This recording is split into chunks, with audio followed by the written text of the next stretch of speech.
آپ کسی بھی دکان پر جائیں تو کوئی چیز خرید لیں تو وہ آپ کو تول یا ناپ کر کے دے گا. کپڑا ہی لے لیں وہ بھی آپ کو ناپ کر دیے جائے گا. اگر آپ زمین لے لیں یا پلاٹ لے لیں وہ بھی آپ کو ناپ کے دیا جاتا ہے. لیکن افسوس کا مقام یہ ہے کہ بڑے ریس نے سندھ کی زمینوں کو بغیر کسی تول اور ناپ کے ایسے ہی مال غنیمت کے طور پر دے دی. اب وہ لوگ پھنستے جا رہے ہیں جنہوں نے اسی کام میں بڑے ریس کا ساتھ دیا.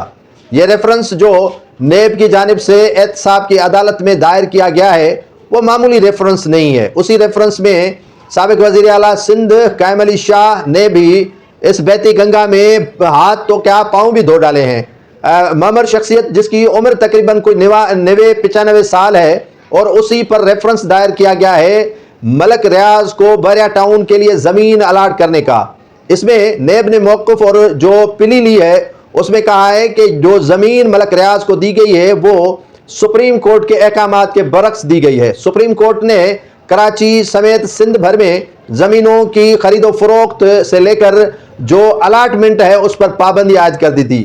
خاص طور پر کراچی میں جو زمینوں کی الاٹمنٹ تھی اس وقت کے چیف جسٹس افتخار محمد چودھری نے پابندی عائد کی تھی اور اسی کے برخلاف سائیں قائم علی شاہ نے الاٹمنٹ کر دی. اور اسی ریفرنس میں وہ سمریز بھی قائم علی شاہ کی جو ہے وہ لگا دی گئی ہیں جس میں انہوں نے ایک سمری واپس اعتراض کر کے لگا دی, دوسری سمری بھی اعتراض کر کے واپس بھیج دی. اب تیسری بیک ڈیٹ میں جو ہے وہ انہوں نے سمری سائن کر کے ملک ریاض کو زمین الاٹ کر دی. اب 33 افراد ہیں جو سیاستدانوں سمیت اس ریفرنس میں شکنجے میں آ چکے ہیں. کسی کی بھی جان چھوٹنے والی نہیں ہے. میں نے سوچا تھا کہ یہ ریفرنس ایسے معمولی بنایا گیا ہے کسی کو ڈرانے کے لیے, کسی کو دھمکانے کے لیے یا کچھ حاصلات کرنے کے لیے. جب آپ اس کے اندرونی خانے میں جائیں گے, ریفرنس مکمل طور پر پڑھیں گے تو آپ کے 14 طبق روشن ہو جائیں گے کہ ریفرنس یا تو کوئی سپریم کورٹ کے ریٹائرڈ جسٹس سے بنوایا گیا ہے یا اس میں سپریم کورٹ کے ماہر وکلاء کی خدمات لی گئی ہیں. اس میں اتنی چیزیں جو ہیں وہ شامل کی گئی ہیں جن سے جان ان کی چھوٹنا بہت ہی مشکل ہے.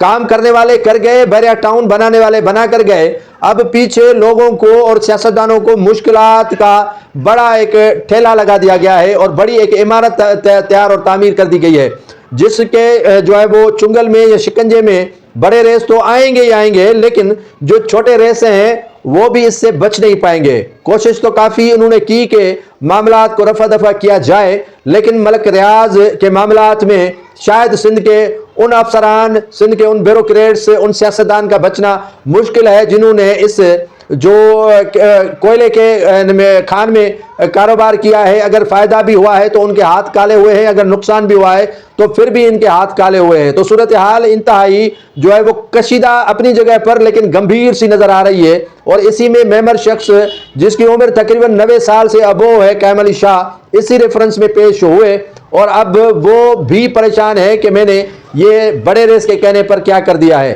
مراد علی شاہ سیانہ بندہ تھا, انہوں نے کافی محتاط انداز میں رہ کر کام کیا ہے اور بڑا ریس اسے پھنسانے کی بھرپور کوشش کر رہا ہے, لیکن وہ بھی عبداللہ شاہ کا بیٹا ہے. اس نے اپنا سسٹم پہلے سے ہی تیار کر کے رکھا ہے اور اسی سسٹم کے تحت چل رہا ہے اور اسی جو دائرہ کار ہے اس سے عبور نہیں کر رہا ہے اور اسی دائرہ کار میں رہ کر بچنا چاہتا ہے اور ریس اسے گھسیٹنا چاہتا ہے. دیکھنا یہ ہے کہ ملک ریاض تو آزاد ہو کر فرار ہو گیا, لیکن بحریہ ٹاؤن والوں کے لیے اور سندھ گورنمنٹ کے لیے اور پاکستان پیپلز پارٹی کے لیے ملک ریاض کافی مسائل چھوڑ کر گیا ہے اور ملک ریاض سے زیادہ مسائل پیدا کرنے والوں میں بڑے ریس کا کلیدی کردار ہے.